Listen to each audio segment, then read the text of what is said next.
इस वीडियो में हम लोग पढ़ने जा रहे हैं डीएनए और आरएनए में क्या अंतर है। सबसे पहले हम आपको बता दें डीएनए और आरएनए के विषय में।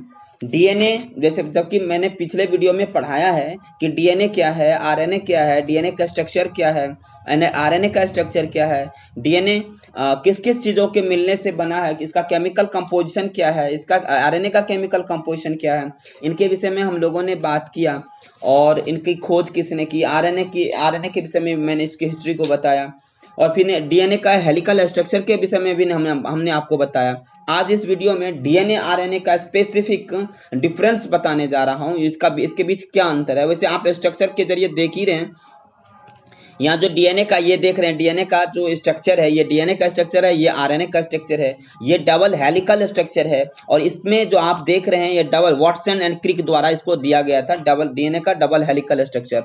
तो अब हम आपको बता दें ये जो डीएनए है इनके बीच में जो आप देख रहे हैं इस तरह का जो लाइनिंग दिया गया है वो बॉन्ड है। और ये बॉन्ड यह जो स्ट्रक्चर होता है तो यह इसमें जो डीएनए में देख रहे हैं तो जैसे स्ट्रक्चर के विषय में बताया था, फॉस्फेट का बना रहता है, शुगर का रहता है, पेंटोज शुगर होता है, फॉस्फेट होता है, पेंटोज शुगर होता है और फिर क्या होता है नाइट्रोजिनस बेस होता है। नाइट्रोजिनस बेस के विषय में हमने बताया, ये जो नाइट्रोजिनस बेस होता है तो नाइट्रोजिनस बेस जो होता है, नाइट्रोजिनस बेस में प्यूरिन होता है और पिरामिडिन होता है। प्यूरिन होता है क्या, नाइट्रोजनस बेस में प्यूरिन आता है और पैरिमिडिन आता है। प्यूरिन में एडेनिन और ग्वानिन आता है, जबकि पैरिमिडिन में बात करें तो साइटोसिन, थायमिन और यूरेसिल आता है।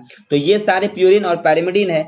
इन सब के विषय में हम लोगों ने पिछले वीडियो में पढ़ा था, डीएनए आरएनए के विषय में अच्छी तरह से हम लोगों ने पढ़ा। लेकिन इस वीडियो में जो हम डीएनए आरएनए को पढ़ने जा रहे हैं, स्पेसिफिक होकर के डीएनए क्या जो और आरएनए के साथ क्या संबंध है, रिलेशन है, इनके विषय में हम लोग पढ़ने जा रहे हैं। तो मुझे लगता है कि आपको अगर डीएनए आरएनए इस वीडियो को पढ़ रहे हैं तो आपको कोई परेशानी नहीं होगी।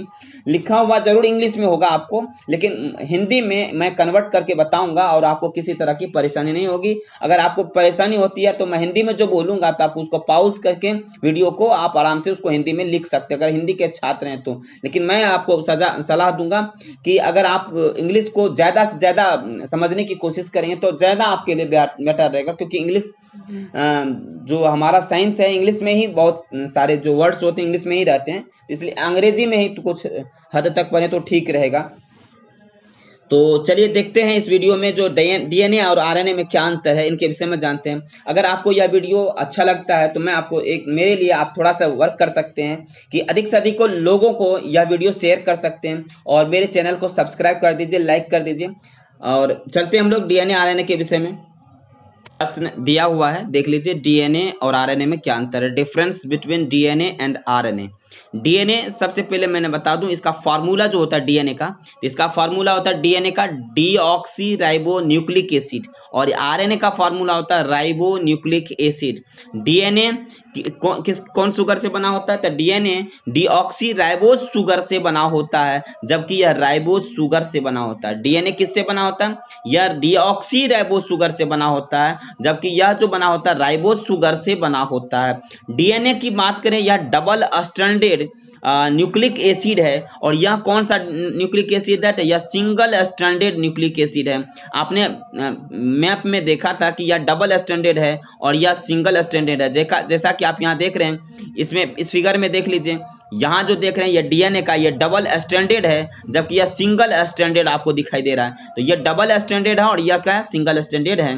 तो डीएनए क्या है, डबल स्ट्रैंडेड होता है, जबकि यह सिंगल स्ट्रैंडेड है। स्ट्रैंडेड का मतलब ये होता है लड़ी, यानी डीएनए जो है देखते हैं ना यहाँ इस तरह से डबल स्ट्रैंडेड है, इस तरह से बना हुआ डबल स्ट्रैंडेड है, जबकि इसमें क्या है, सिंगल स्ट्रैंडेड है। ठीक है, अब हम लोग चलते हैं।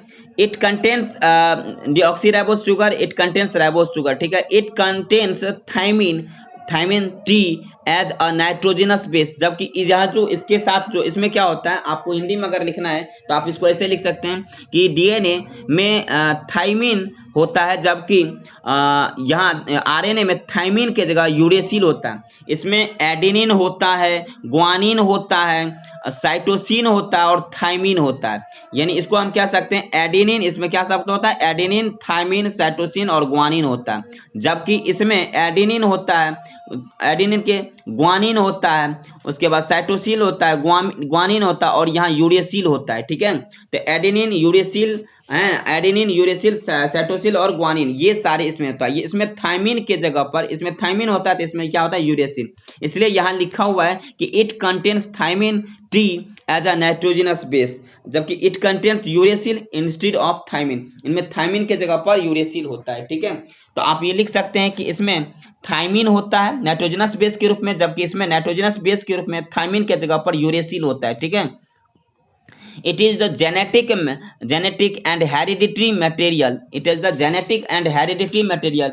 ना ही इसको जेनेटिक मटेरियल, हेरिडिटी मटेरियल कह सकते हैं, वरन और भी, जैसे इवोल्यूशन में भी इसका इंपॉर्टेंट रोल है, मेटाबॉलिज्म एक्टिविटी को भी यह कंट्रोल करता है, स्ट्रक्चर एंड डिफरेंशिएशन में भी इसका जो है इंपॉर्टेंट रोल प्ले करता है। तो इसलिए हम कह सकते हैं डीएनए कंट्रोल्स हेरिडिटी को भी कंट्रोल्स करता है, यानी नियंत्रण करता है। डीएनए किसको नियंत्रण करता है, हेरिडिटी। हेरिडिटी का मतलब क्या होता है, अनुवांशिक। और हेरिडिटी का मतलब ये कह सकते हैं हम, जो जेनेटिक मतलब ये जो कैरेक्टर्स होते हैं, मदर फादर के जो कैरेक्टर होते हैं, मदर फादर के कैरेक्टर, प्रोजेनी यानी चिल्ड्रेन में, बच्चे में आना किसके जरिए, किसके थ्रू आता है, तो जनरेशन टू जनरेशन यानी पीढ़ी टू पीढ़ी जो ये कैरेक्टर का जो एक माता पिता का कैरेक्टर के बच्चे में जो आ जाता है, इनका कारण क्या, ये डीएनए ही है। तो हम कह सकते हैं डीएनए जो है हेरिडिटी, हेरिडिटी मतलब होता है अनुवांशिकता, यानी माता पिता के गुण लक्षण बच्चे में आना, ठीक है। तो वो जो आता है डीएनए के थ्रू ही आता है। तो डीएनए जो हम कह सकते हैं इसे डीएनए कंट्रोल करता है हेरिडिटी को भी। इवोल्यूशन की बात, इवोल्यूशन मतलब विकास, मेटाबॉलिज्म, मेटाबॉलिज्म भी, और उसके बाद स्ट्रक्चर एंड डिफरेंशिएशन को भी करता है ये। तो it is the genetic and hereditary material, genetic material कह सकते हैं, हेरिडिटरी मटेरियल की वही कह सकते हैं, किसका, तो सेल का। जबकि इसे it is involved in synthesis of protein, या जो है केवल आरएनए क्या करता है, प्रोटीन के निर्माण में इन्वॉल्व होता है। इन्वॉल्व मतलब शामिल रहता है। It is involved in synthesis of protein, protein के सिंथेसिस, प्रोटीन के निर्माण, सिंथेसिस मतलब निर्माण होता है, ठीक है। तो प्रोटीन के निर्माण में मदद करता है या शामिल रहता है। लेकिन यह जो है जेनेटिक मटेरियल है सेल का, it is present in the nucleus of the cell, और यह जो प्रेजेंट होता है, कहाँ प्रेजेंट होता है, तो सेल के न्यूक्लियस में प्रेजेंट होता है। जबकि it is present in the nucleus and cytoplasm. आपने देख, आप जानते हैं कि अगर यह सेल है तो सेल के सेंटर पार्ट में क्या होता है, न्यूक्लियस होता है, और चारों ओर क्या होता है, तो चारों ओर आपको मिलेगा क्या, तो साइटोप्लाज्म मिलेगा। क्या मिलेगा, साइटोप्लाज्म होगा। तो मैंने कहा कि आरएनए जो रहता है ना केवल इसमें रहता है, क्या कहते हैं, न्यूक्लियस में रहता है, डीएनए न्यूक्लियस में रहता है, जबकि आरएनए न्यूक्लियस में भी रहता है और साइटोप्लाज्म, ये साइटोप्लाज्म है, साइटोप्लाज्म में भी रहता है। तो ये बात आप अच्छी तरह से समझ गए होंगे। डीएनए आरएनए के बीच जो मैंने यह डिफरेंस बताया है, मेरे ख्याल से आपको अच्छी तरह से समझ आ गया होगा। मुझे इस वीडियो में आपको किसी तरह का प्रॉब्लम नहीं आया होगा। अगर फिर भी आपको किसी तरह का प्रॉब्लम आता है, परेशानी आती है, तो आप मुझे डायरेक्ट कांटेक्ट कर सकते हैं और मुझसे समझ सकते हैं, ठीक है। तो thank you for watching this video.